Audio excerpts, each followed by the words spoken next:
현재 서울의 아파트 가격이 상승한다는 뉴스들이 신문기사에 도배가 되고 있습니다. 하지만 또 한쪽에서는 25년 2월 3월달 적어도 100억, 200억이 넘는 아파트 매물들이 쏟아지고 있는데요. 자세히 보면 이 매매 가격이 25억이 아니라 250억입니다. 그리고 195억, 100억대, 200억대의 매물들이 한쪽에서 쏟아지고 있습니다. 서울 아파트 가격이 미친듯이 상승한다는데 왜 이런 매물들이 한쪽에서는 쏟아지고 있을까요?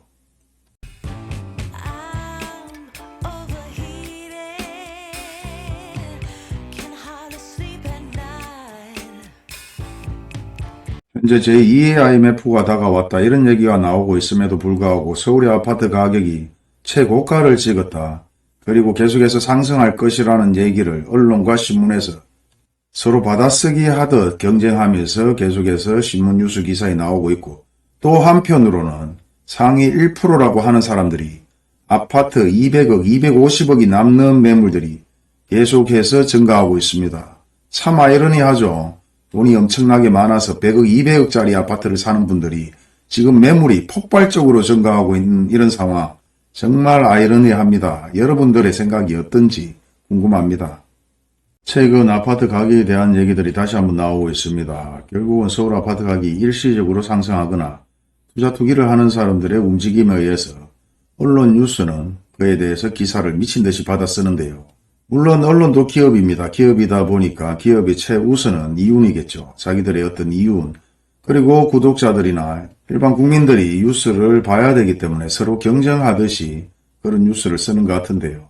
지상파도 마찬가지고 인터넷 신문 마찬가지 엄청나게 기사들이 쏟아집니다. 신문 기사를 보면은 다시 한번 서울 아파트 가격이 엄청나게 상승할 것 마냥 얘기를 합니다. 올 들어 고점의 90% 수준까지 올라가고 계속해서 아파트 가격이 강남권 위주로 최고가를 찍었다 상승을 했다. 이런 모든 뉴스들은 예전도 지금도 동일합니다. 언론과 신문 기사에서 사실 아파트 가격 상승을 시키는데 일조를 했다라고 충분히 얘기할 수 있을 정도로 어떤 이슈가 하나가 터지면 거기에다가 조금 더 보태서 과하게 신문기사, 뉴스를 얘기하는 사례들이 많은데, 근데 이런 내용들을 자세히 보게 되면 실질적으로 대부분 실거래 신고만 했는 것이 등기 이전까지 마무리되고 나서 이런 뉴스가 나오는 건 아닙니다. 물론 실거래 신고를 하고 나서 등기 이전을 안 하는 사례는 많이 없지만은 예전에는 사실 등기 이전을 안 하는 사례들이 상당히 많았죠. 실거래 신고만 하고 아파트 가격 띄우기로, 그리고 한 동의 아파트 자체가 전체적으로 가격이 상승했는 사례들도 상당히 많았습니다. 사실 이런 아파트 가격 띄우기를 하는 사람이나 이런 아파트를 구입하는 사람이나 예전에도 말씀드렸지만 실수요자들이 지금 현재 이 경기에 이 정도 아파트를 구입할까요? 대부분 투자 투기 세력들이 아닐까, 저는 그렇게 생각을 해보는데요. 그리고 그 이유가 아니라 하더라도 사실 서울 아파트 가격이 상승한다고 지방 아파트 가격이 상승하는 사례는 없습니다. 물론 이런 사례들은 일시적으로 예전도 지금도 동일하게 있었던 사례들이고 제2의 IMF가 계속해서 얘기들이 나오고 있습니다. 그 정도로 경제 위기 상황에서 이런 뉴스들이 과연 휘발성 있는 뉴스들인지 진정성이 있는 뉴스들인지 판단은 여러분들이 하셔야 될 것 같은데, 더 중요한 것은 이런 상황 속에서도 200억, 250억이 넘는 서울의 아파트들이 계속해서 매물로 나오고 있다는 것입니다. 소위 말해서 100억, 200억이면 사실 엄청난 돈인데, 그렇게 돈이 많은 부자들도 계속해서 이런 아파트를 매물로 내놨는데요. 이게 사실 한두 건이 아닙니다. 우리가 보통 아파트 1, 20억만 돼도 엄청나게 비싸다는 얘기하는 아파트들인데 지금 평균이 150억, 160억, 170억 어마어마해요. 사실 250억까지 지금 매물이 나와 있는데 그 정도로 돈이 많은 사람들이 아파트 투자를 하고 아파트 구입을 하는 상황인데, 이렇게 200억이 넘는 아파트 매물들이 미친 듯이 증가한다는 것은 앞뒤 말이 안 맞는 얘기 아닐까, 저는 그렇게 생각하는데요. 허가구역이 허해제됐다고 해서 아파트 가격이 상승하고 또 많은 사람들이 그 아파트를 구입한다고 하는 이런 뉴스들, 그리고 또 한쪽에서는 소위 말해서 대한민국 1%의 사는 사람들이 모여있는 이런 아파트에 매물이 미친 듯이 쏟아지고 있습니다. 200억, 250억, 그 밑으로는 100억, 150억도 엄청나게 많은 매물들이 지금 25년 기준으로 해서 매물들이 증가하고 있는데요. 이와 같은 상황들은 제가 일부 캡처를 해서 이렇게 만들어 놨지만 이보다 더 많은 매물들이 엄청나게 나와 있습니다. 근데 한쪽에서는 또 아파트 가격이 상승한다. 이건 뭐 말이 좀 안 맞는 말 아닐까요? 그리고 저도 뭐 유튜브를 보고 신문기사를 다 보고 하지만은 교수라고 하는 분들, 소위 말해서 전문가라고 하는 분들이 또 한편으로는 지금 아파트 가격이 상승할 것이다. 공급이 부족하다. 뭐 이런 논리로 얘기를 합니다. 물론 저보다 많이 배우고 많이 경험이 있는지는 잘 모르겠습니다만은 일단 저하고 친분이 없기 때문에 굳이 그게 진실이냐 아니냐를 따질 필요도 없고 저는 저의 판단으로 얘기를 드리는 것이니까 물론 이 영상을 보시는 분들도 다양한 채널을 보면서 다양한 판단을 하실 것이라고 생각을 합니다. 그리고 실무진이냐 아니면 실제 앉아서 이론적으로 탁상공론을 가지고 얘기를 하느냐 아니면 이런 영상을 만들기 위해서만 얘기를 하느냐 아니면 이해관계가 있어서 얘기를 하느냐 다양한 사례들이 있기 때문에 모든 것들은 여러분들이 현실적으로 여기저기 많은 영상을 보시고 실제 직접적으로 현장에서 어떤 상황들이 벌어지는지도 체크를 해볼 필요가 있습니다. 이와 같이 한쪽에서 아파트 가격이 상승한다고 얘기를 하고 상위 1%라고 얘기하는 사람들도 계속해서 엄청나게 많은 매물들을 부동산에게 부탁을 해서 이렇게 매물로 나와 있는데요. 이 날짜가 지금 25년 3월 7일, 4일, 3일 이렇게 해서 계속해서 매물이 증가하고 있는 겁니다. 그리고 이렇게 200억이나 되는 매물들을 실제 재미삼아 내놓는 사람들은 없겠죠. 그리고 또 한쪽에서는 현재 제2의 IMF가 왔다. 그보다 더 심각한 상황이다. 이런 얘기들이 나오고 있는데요. 경기 침체가 지금 장난이 아닙니다. 내수가 부진하고 대출이 어마어마한 내용들은 다른 뉴스에서도 계속해서 나오고 있고 또 한쪽에서는 부동산 가격에 대한 얘기들이 나오고 있는데 결국은 판단은 여러분이 하셔야 되겠지만 제가 이 영상을 만드는 데 있어서는 저는 사실 서울의 아파트 가격이 그렇게 중요하다고도 생각도 안 하고 일시적으로 그런 상황들이 벌어질 수도 있고 그리고 언론과 신문 뉴스에서 조회수를 빨기 위해서 그렇게 많은 내용들을 쏟아붓지 않느냐 뭐 저는 그렇게 생각해 보는데요. 지금 대출이 무려 1122조 이자를 연체하는 사람만 15만 명이 지금 넘는 상태입니다. 40%가 급증을 했고 코로나 때보다 더 위험한 상황이라고 계속해서 얘기들을 하고 있습니다.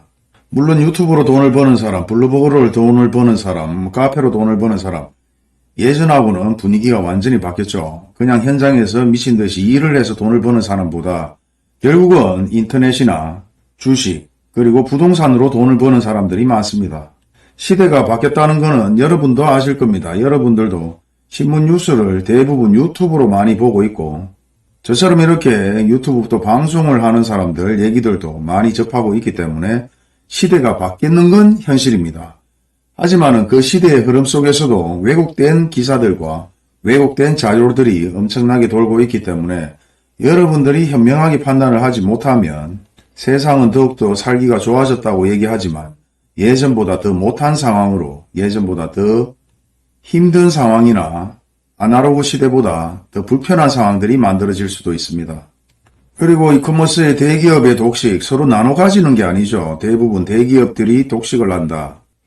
지나다니다 보면 아시겠지만 대부분 작은 구멍가게의 슈퍼들은 다 사라졌습니다. 큰 기업들만 남아있고 편의점만 무수하게 100m 안에 편의점이 2개, 3개씩 보이는 곳도 많이 있어요.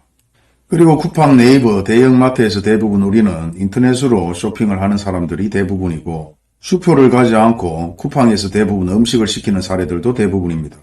그 이유는 편리하고 그만큼 가격이 저렴하다. 그리고 소위 말해서 분배를 하는 것이 아니라 대기업에서 독식을 하기 때문에 더 세상이 팍팍해지는 것 같기도 합니다. 그리고 현재 경제의 문제에 있어서는 관세가 지금 문제가 되고 계속해서 노현층이 많이 증가하고 또 한 번 퇴직을 하고 나서 가장 많이 하는 치킨집, 카페 다양하게 체인 사업을 많이 하죠. 체인 번점은 돈을 벌지 몰라도 체인점을 하는 사람들은 많아도 그 정도로 돈을 다 벌지는 못한다는 겁니다. 또 한 번 창업을 했다가 파업하는 사례들, 폐업하는 사례들이 상당히 많다는 겁니다. 결국은 또 돈을 날리는 상황이 벌어지는 거죠. 온라인 상권 때문에 결국은 오프라인 상권들이 다 죽어가고 있는 상황이고 잘못된 투자를 하고 퇴직하고 나서 뭐 그냥 장사 하나 한번 해보겠다. 아무 생각 없이 그렇게 장사를 하다가 또 한번 폐업을 하고 계속해서 돈은 증발되고 있는 상황입니다. 그리고 IMF도 자영업자가 590만 명에서 현재 550만 명으로 감소를 했어요. 그 정도로 경기가 좋지 못하는 거고 계속해서 폐업이 증가한다는 거겠죠. 폐업 속도도 빨라지고 폐업량도 증가하고 그리고 매출과 소득이 계속해서 감소하고 대출은 증가하고 연체자들 마찬가지 증가하고 내수 침체에 이커머스가 확산되면서 대부분 온라인으로 모든 것을 거래를 하고 있습니다. 그럼에도 불구하고 아파트 공급이 부족해서 아파트 가격이 상승할 것이다. 부동산 가격이 상승할 것이다. 물론 어떠한 목적을 가지고 대부분 그렇게 영상을 만들거나 얘기를 하는 사람들은 있을 수 있습니다. 굳이 욕을 할 필요도 없고 서로 다른 견해에서 얼마든지 대화를 할 수 있는 것이 민주주의 국가인데요.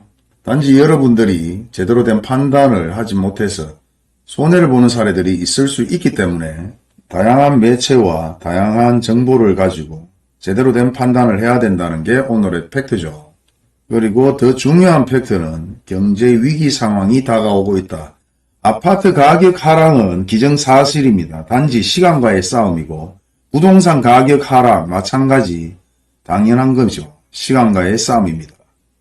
그 시간을 인내하지 못해서 아니면 달콤한 속삭임에 또 한 번 아파트를 구입했는 분들, 부동산을 구입한 사람들도 있습니다. 물론 그 구입한 이유도 다 있어서 구입을 했겠죠. 지금 구입하지 않으면 안 되는 이유가 있을 수 있습니다.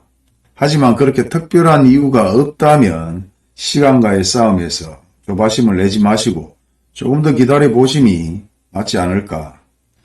예전에 우리나라의 어떤 문화 자체가 빨리빨리 문화에서 지금은 이제 글도 사실 많이 읽는 걸 싫어하고 영상도 길게 보는 걸 싫어해서 이것으로 마무리하도록 하겠습니다. 감사합니다.